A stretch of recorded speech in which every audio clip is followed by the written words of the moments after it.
Assalamualaikum warahmatullahi wabarakatuh.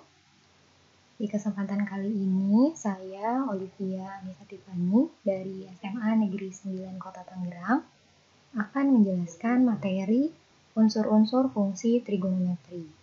Materi ini ada di kelas 10 semester genap kurikulum 2013. Kompetensi dasar materi ini ada di 3.10 dan 4.10, yaitu menjelaskan fungsi trigonometri dengan menggunakan lingkaran satuan dan menganalisa perubahan grafik fungsi trigonometri akibat perubahan pada konstanta pada fungsi y sama dengan a sin b x plus c plus d. Tujuan pembelajarannya adalah peserta didik dapat menentukan unsur-unsur fungsi trigonometri serta perubahannya. Nah, sebelum kita lanjut ke unsur-unsur dari fungsi trigonometri, perlu diketahui bahwa inilah bentuk umum dari fungsi trigonometri, yaitu dari fungsi sin, cos, dan juga tan. Bentuk umumnya untuk ketiga-tiganya sama, yaitu adalah a sin k buka kurung x plus alfa tutup kurung plus c. Untuk cos dan tan sama persis, hanya berbeda di fungsinya aja. Kita lanjut. Nah, pada fungsi sin atau fungsi sinus, bentuk umumnya sudah diberitahu tadi. Y sama dengan A sin K buka kurung X plus alfa ditutup kurung plus C. Nah, ini amplitudo atau simpangan terjauh.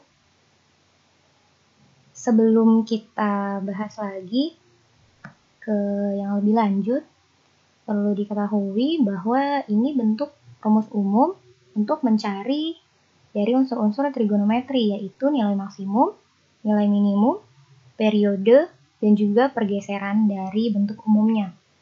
Nah, untuk nilai maksimum, cara mencarinya nilai mutlak dari amplitudo ditambah dengan C, nilai minimum fungsi rumusnya, itu min nilai mutlak amplitudo ditambah C. Kalau periodenya ada di sini ya, periodenya 360 derajat per K. K-nya nanti ngambil dari sini. Nah, untuk pergeserannya nanti di alfa dan juga di C, ini hasilnya bisa positif, bisa juga negatif. Jadi kalau misalnya ada bentuk soalnya nanti positif, arti positif dan alfa, berarti pergesernya ke kiri sejauh alfa. Kalau negatif alfa, ya berarti ke kanan sejauh alfa. Kalau untuk pergeserannya C itu pergeserannya ke atas atau ke bawah. Jadi kalau positif C, gesernya ke atas sejauh C. Kalau negatif C berarti bergeser ke bawah sejauh C. Nah, cara pengerjaan untuk menentukan unsur-unsur dari sebuah fungsi trigonometri yang diberikan, yang paling penting yang pertama kali kita kerjakan adalah mengubah bentuk fungsi yang kita punya seperti bentuk umumnya atau yang ini. Yang kedua, ya tinggal lihat rumus yang telah diberikan. Kita mau cari apa? Mau cari keempat-empatnya atau mau cari hanya nilai maksimum, nilai minimum, periode, atau hanya pergeserannya aja. Nah, tapi yang perlu diketahui di sini alfa adalah sudut sehingga ditandai dengan tanda derajat. Nah, nanti di sini bentuknya kan ada tambah tuh 2. Nanti akan bingung tambahnya ada 2, terus yang mana yang alfa, yang mana yang C. Membedakannya kalau yang alfa ada derajatnya, kalau yang C tidak. Terus biasanya si C itu dipisahkan oleh tanda positif atau negatif nih. Kepisah sendirian. Kalau yang ini kan gabung ya, yang ini terpisah sendirian. Dia letaknya bisa di depan atau bisa juga di belakang. Nanti kita ada contohnya. Nah, ini dia contohnya. Contohnya di sini kita punya soal Y sama dengan 2 sin X plus 30 derajat ditambah 2. Rumusnya masih ditulis di sampingnya biar nggak lupa. Nah, di sini tadi langkah yang pertama paling penting dirubah dulu ke bentuk umumnya. Jadi kalau di bentuk umumnya harusnya ada tanda kurungnya ya. Ini kelupaan nih, harusnya ada tanda kurung di sini. Terus ada plus 2. Tapi tadi sudah dijelaskan kalau ada 2 tambah, membedakan alfa dengan C adalah kalau alfa ada derajatnya, kalau C tidak ada. Nah, terus kalau misalnya K itu gampang. K itu lihatnya di depannya si X ada angka berapa atau koefisiennya si X. Ini kalau nggak ada angkanya berarti angka 1 ya. Nah, berarti kalau kita mau cari nilai maksimum, ya udah nilai mutlak dari A atau amplitudo ditambah sama C. Nilai mutlak dari 2 berarti ditambah 2. Nilai mutlak dari 2 itu 2, berarti 2 ditambah 2 hasilnya 4. Kalau nilai minimum, caranya sama persis dengan nilai maksimum, hanya di depannya nilai mutlak ada negatif. Ingat ya, negatifnya ada di luar nilai mutlak. Jadi nilai mutlak kita mutlakin dulu, baru nanti dinegatifin. Contohnya, negatif dari nilai mutlak 2, negatif, terus nilai mutlak 2 ditambah 2. Nilai mutlak dari 2 itu 2, ada min di depan jadi min 2 ditambah 2 hasilnya jadi 0. Jadi nilai minimum pada fungsi ini itu nilainya 0. Nah, periode tadi kita ada rumusnya 360 derajat per K. K-nya tadi koefisien dari si X ya, berarti kalau nggak ada dia 1, berarti 360 derajat dibagi 1, ya hasilnya 360 derajat. Sekarang kita lihat pergeserannya. Pergeseran itu hanya melihat di alfa dan juga di C. Kalau alfa gesernya ke kanan atau ke kiri, kalau C ke atas atau ke bawah. Jadi kalau misalnya alfanya ada di sini, kalau alfanya positif nih, punya kita positif, alfanya di sini positif, berarti ke kiri sejauh alfa ya. Berarti ini punya kita plus 30. Berarti kita ke kiri sejauh 30 derajat. Nah, kalau si C-nya ada di sini nih, plus 2. Berarti kalau misalnya plus ke atas sejauh 2. Udah selesai untuk fungsi sin. Sekarang kita lihat fungsi cos. Nah, fungsi cos bentuk umumnya masih sama persis, hanya beda di fungsinya aja. Di cos, caranya semuanya juga sama persis. Jadi sin dan cos caranya sama persis. Dilanjut aja ya. Nah, kita langsung ke contoh. Tadi di depan, sebelumnya udah dijelasin, kalau syarat pertama adalah ubah dulu bentuknya ke bentuk umum, supaya bentuknya terlihat jelas mana A, mana K, mana alfa, dan mana C. Nah, tapi di sini tadi juga udah dijelasin kalau misalnya ada dipisah dengan positif atau negatif dan tidak ada derajatnya dan letaknya bisa di depan atau di belakang, berarti itu si C.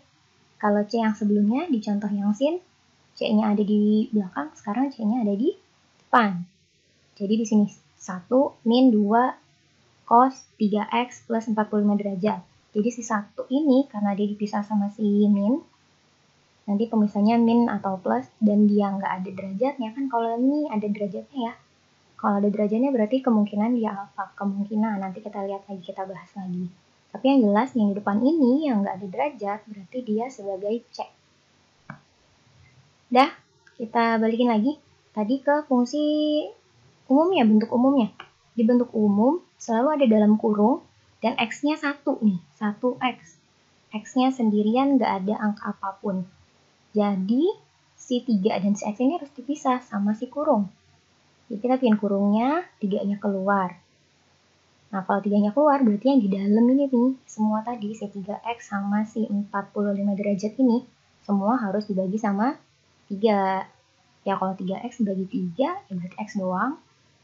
45 derajat dibagi 3, ya 15 derajat. Kalau udah, seperti yang sebelumnya, kita tentuin mana alfa, mana K, mana A. Kalau C tadi udah dibahas ya. C itu yang di depan. Sekarang kita nentuin si A atau amplitudo. Amplitudo itu selalu ada di depannya sin, cos, atau tan yang di depannya. Dan ikut negatifnya ya. Berarti nanti A-nya negatif 2. Cosnya yang di depannya si X. Berapa? Cosnya, aduh maaf.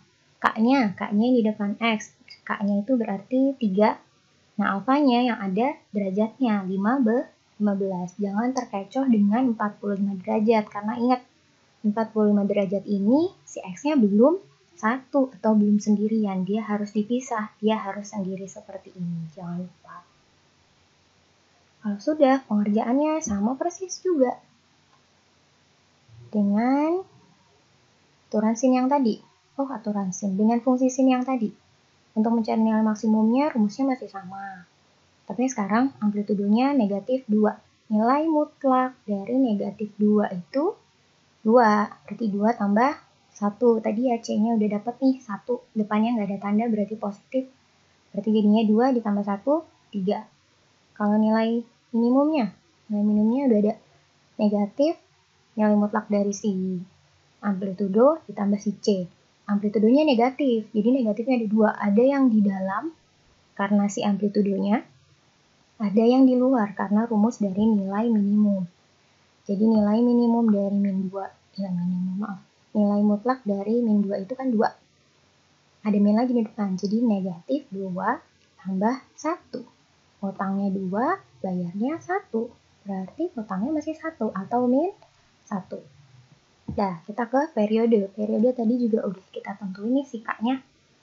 K-nya dapat 3 berarti ya. Kalau K-nya 3 berarti 360 derajat dibagi 3. Hasilnya 120 derajat. Nanti pengertian nilai maksimum, nilai minimum, periode, geser-geser gini nanti akan dibahas di materi selanjutnya pada saat menggambar grafik fungsi trigonometri yang sederhana. Nggak yang kayak kemarin kita nyari satu-satu dulu baru kita gambar. Nggak, nanti ada cara men-sketsa fungsi trigonometri dengan cara yang sederhana dengan menggunakan ini unsur-unsurnya, nilai maksimum, minimum, periode, dan pergeseran. Yang tadi juga jangan lupa masih ada geser-geser nih. Tadi kita punya alfanya plus 15, C-nya plus 1. Berarti tadi kalau misalnya plus, justru ke kiri. Kirinya sejauh 15 derajat. Kalau si C plus, berarti dia ke atas. 1. Ke atas sejauh 1. Jadi kalau misalnya nanti negatif nih, berarti justru ke bawah 1. Ini juga kalau ini nanti negatif, berarti tinggal ke kanan 15 derajat. Itu ya. Kita lanjut lagi nih ke tan. Nah, kalau tan agak beda sendiri nih. Dia suka beda sendiri emang. Dari gambar juga udah kelihatan beda sendiri ya. Yang sebelumnya sudah pernah melihat penjelasan tentang menggambar fungsi tan. Itu agak beda sendiri sama fungsi sin dan fungsi cos. Di fungsi tan, nilai maksimumnya rumusnya gini. Nilai mutlak dari ta hingga ditambah sama C. Nilai minimumnya negatif si ta hingga, negatif nilai mutlak ta hingga ditambah si C. Tapi sebenarnya rumus ini mau kita ganti si C-nya jadi berapapun, kan si ta hingganya tetap ya nggak berubah. Beda sama yang sin dan cos. Sin dan cos tadi pakainya amplitudo, kalau di tan amplitudonya nggak kepake. Nanti kepakainya hanya pada saat penggambaran aja. Di sini tidak terpakai. Jadi walaupun kita cari nih si nilai maksimum dan nilai minimumnya, akan selalu sama. Nilai maksimum untuk fungsi tan adalah ta hingga. Nilai minimum untuk fungsi tan adalah min ta hingga. Tapi nanti kita lihat aja di contoh ya. Nah, untuk periodenya juga, periodenya berubah nih. Yang sebelumnya 360, si tan justru hanya 180 derajat, hanya setengahnya. Jangan sampai tertukar. Tapi untuk pergeserannya semuanya sama. Dari sin, cos, dan tan bentuknya pergeserannya tidak ada yang berbeda. Pun cara pengerjaan dan catatan yang tadi diberikan tentang perbedaan alfa dan juga C. Jadi kita lanjut ke contoh. Nah, ini dia bentuk contohnya nih. Ada 2 tan 3x plus 1. Jadi kalau misalnya kita lihat nih bentuknya, kan kita harus tentuin nih mana A, mana K, mana alfa. Kita lihat di sini di depannya, di depan fungsi sin cos tan itu pasti amplitudo, berarti dia sebagai A. Terus yang ini depannya si X pasti si K. Terus yang ini nggak ada derajatnya, berarti dia C. Sekarang di mana alfanya? Kalau mau langsung ya boleh, berarti kalau nggak ada alfanya 0. Atau mau diubah ke bentuk umum. Bentuk umumnya berarti kayak gini nanti. 3 buka kurung X ditambah 0 derajat. Biar kelihatan aja kalau alfanya 0 derajat. Tanpa ditulis alfanya 0 derajat pun, karena sudah dijelaskan harusnya sudah tahu ya. Kalau tidak ada berarti alfa atau C-nya 0. Nah, ini yang tadi dijelasin. Untuk cari nilai maksimum, mau C-nya diganti berapapun, hasilnya tetap tak hingga. Tak hingga ditambah 1. Kan tak terhingga tuh, banyak sekali, terus ditambah 1. Ya tetap tak hingga, tetap banyak banget. Pun sama dengan nilai minimum. Min tak hingga, maksudnya nanti grafiknya akan ke bawah terus ya. Jadi dia negatif ke bawah terus, dan ke bawahnya nggak ada ujungnya. Kita nggak tahu ujungnya di mana, makanya kita sebutnya min tak hingga. Mau ditambah 1 pun ya tetap kita nggak tahu ujungnya. Nah, untuk periodenya, tadi kita punya K-nya 3. Jangan lupa kalau periode untuk fungsi tan itu 180 derajat. Jadi 180 derajat per K sama dengan 180 derajat dibagi 3, karena K-nya sebelumnya 3, sama dengan 60 derajat. Masih sama ya, perhitungannya masih mudah. Terus kita lanjut ke pergeseran. Tadi nih, kalau misalnya alfanya 0, ya berarti dia nggak ngegeser ke kanan, nggak geser juga ke kiri. Ini berlaku juga buat C-nya ya. Jadi nanti kalau misalnya nggak ada tambahan, nanti misalnya hanya ada Y sama dengan 2 tan 3X, nggak ada plus satunya, ya berarti nanti alfanya 0, C-nya juga 0. Berarti dia nggak ngegeser ke kanan, ke kiri, nggak geser ke atas atau ke bawah. Tapi kebetulan soal kita yang ini ada nih C-nya plus 1. Plus berarti artinya ke atas, 1 ya berarti gesernya ke atas sejauh 1. Dah, materi kita selesai nih. Semoga dapat dipahami dengan baik. Mohon maaf apabila ada kata-kata yang salah, apabila terlalu cepat pengucapannya. Saya akhiri sampai sini ya. Bertemu lagi di video selanjutnya. Wassalamualaikum warahmatullahi wabarakatuh.